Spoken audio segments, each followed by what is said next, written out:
আরো খারাপ কিছু হতে চলেছে। মায়ানমারে ভূমিকম্পে তৈরি হয়েছে পরমাণু বোমার শক্তি। আফটার শক কাঁপাতে পারে গোটা পৃথিবী। নতুন বিপদের আশঙ্কা। ভয়ঙ্কর কম্পনে তাসের ঘরের মতন ভেঙে পড়েছে একের পর এক বহুতল বাড়ি। মুহূর্তেই ধ্বংসস্তূপে পরিণত হয়েছে মায়ানমার, থাইল্যান্ড।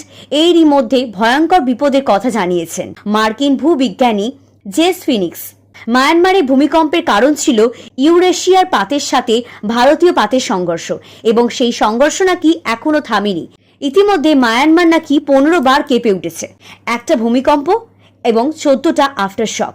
মাটির নিচে সেই দুই পাতের সংঘর্ষ হয়েছে।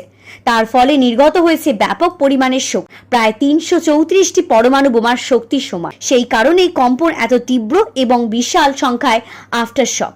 তাহলে কি সমুদ্রে বাইরে যে অভিশপ্ত মাছ দেখা গিয়েছিল, যার ফলে আন্দাজ করা সম্ভব হয়েছিল যে বিশ্বে কিছু ঘটতে চলেছে?